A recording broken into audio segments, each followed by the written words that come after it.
Hello everyone, welcome back to the NPC Dungeon. I've been meaning to do a video about player engagement for a while, but I haven't quite felt like I was ready for it until now. You see, this is something that I felt like I struggled with in the past, but I think that I found a few ways to get your players engaged and keep them engaged in the game you're running. So, as always, let's learn something.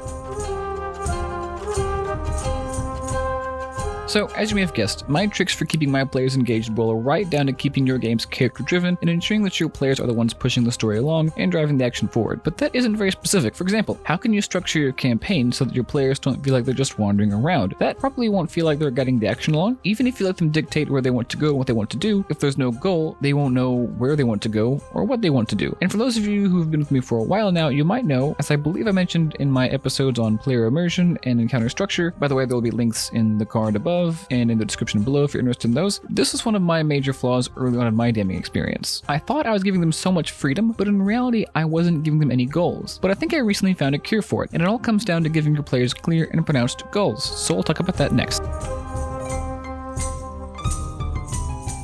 As I said, it's important that your players know what they're doing and how what they're doing fits into the overall structure of the story. Don't just have them come to a town and say that some bad stuff is happening. Give them a goal. Maybe they were sent to the town for a particular reason. Maybe they needed to steal something or to find someone. And if you're thinking this sounds a little railroady, you're not alone. This was the precise reason why my campaigns tended to meander when I first started. I would feel like the structure held their hands too much and didn't give them enough freedom, but now I see this is far from true. There are still plenty of ways to allow your players to have freedom in a setting like this. One way goes right back down to what I always say when talking about adventure hooks or starting campaigns. I'll put links to those in cards above if you're interested in any of that. But for now, I always say to keep it simple. And really, that's kind of like what I said just a moment ago, isn't it? And then I say that you can add in all the plot twists and such that you want later on while the quest is actually active, while your players are actually doing it. And that's the key. Add in all that stuff later on, and how they react is their freedom. Here's an example. Let's say your players, like I said earlier, go to a town either because they were sent to steal something or they needed to for some reason. How can you work in a twist to give your players more freedom? Maybe when they get there and they start looking around, they'll see signs of a break-in and realize that what they're going to steal is already stolen. There will be clues to who did it and how to find them, and now it's up to your players to do that. By the way, I have a couple of episodes already all about mysteries, and like I said before, I'll put a link in the description if you're interested. Also, by the way, the idea of introducing plot twists later on is just another great way of keeping your players on their toes and keeping them interested and engaged. In this case, obviously make sure they have the proper motivation to look for it, otherwise they might just drop it, and even if they do, it's still fine. It's always best to have a couple of other quests lined up for them to do anyway. Real quick, I'll talk about motivation a little bit later, but for now, having other quests lined up for your players to do anyway is another great key to giving your players freedom to decide what they want to do and push the story forward. Give them a few other things to do. Now, don't overwhelm them. That's backfired on me before. Just every now and then hint at other things in the world that would be in their interest to do. Not just they can do or should do, but that it is in their interest to do. That way they have a choice, and when they make that choice, they'll probably be more invested because the decision to do whatever they are about to do was their choice in the first place. But what do I mean when I say make it in their interest to do it? I mean make them care about it. Give them something that their character would care about. You could just make it something related to the plot, but in order for the player to feel like it's in their interest for them to care about it, look into their character's values, look at their backstory, and then organically add little interactions throughout the campaign. Here's an example of what I mean. In my current campaign that I'm running, one of my players is an ooze, and this player works with an organization of like-minded oozes. Every now and then they'll either run into each other or they will call upon this player, and when they meet, they discuss certain goals and maybe even offer a job to be done at the party's earliest convenience. See, this method goes right down to the heart of what the PC cares about and wants to do based on their backstory. This ensures that they'll probably remember it better and want to do it later. And if not, that's fine too. I'm sure you have other players' backstory to pull from and quests and things that they'll want to do. And before I move on to my next point, I want to mention one more final benefit of giving your players simple goals. When you tell your players, for example, they're going to have to go and steal something, that's simple. Now it's up to them to plan and ultimately do it. When they plan, this forces them to interact, to roleplay, and to get into the game. And the more you force them to do this, the more natural it will feel, and the more likely they'll be to do it in the future, and the less prompting they'll need. And my next point is all about character interactions, like I just talked about.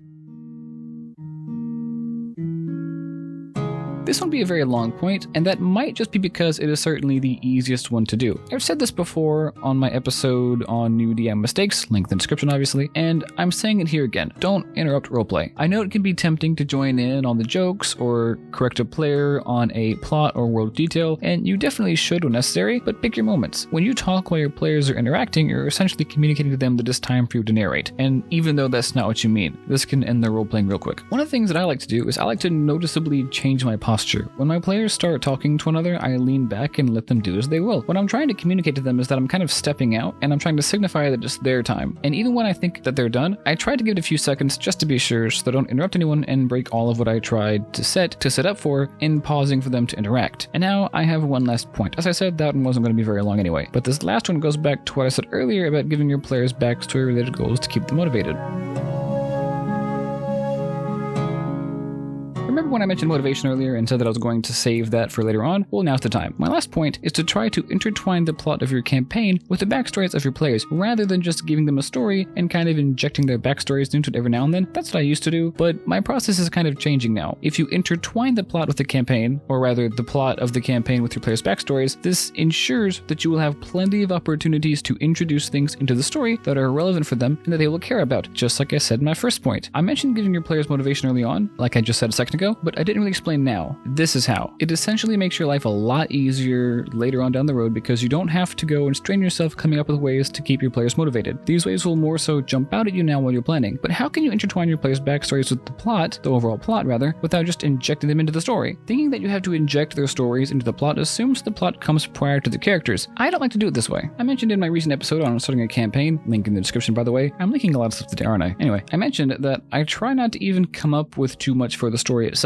before I have my players' backstories. I'll come up with a general concept, but I'll try to wait until I have their backstories before I come up with anything too specific. Not only does this let me build off of their stories in order to find out what major NPCs or conflicts or whatever might arise might be, but it also makes my life a lot easier because their stories provide me with inspiration that I can use. In a way, I don't have to come up with everything myself. It really is a win-win situation, and that's cool because it helps you plan for the beginning of the campaign and even gives you ideas for future directions. But this can change, so how can you continue this as the campaign progresses? Well, for one, if your players give you as much backstory as mine give me, you'll probably have no shortage of inspiration moving forward until the very end. But you also have the things that they do throughout the campaign. Using their interactions is just like using their backstories. Did they kill an NPC or did they steal something? They might be hunted down by a detective later, and there are just so many ways to introduce that point alone into your campaign, depending on the campaign you're running, of course. But that's it for this week's DM Advice episode. Feel free to check out this week's story. It is a continuation of the series of stories that I've been telling recently, so be sure to check out the playlist they're a part of, and come back next Friday where I'll talk about plot twists. I mentioned it in this episode, and I've been meaning to do it ever since my very first episode. Also, come back next Saturday where I'll continue the story I've been telling, and as always, thanks for watching. I hope this was helpful. Until next time, let's learn something.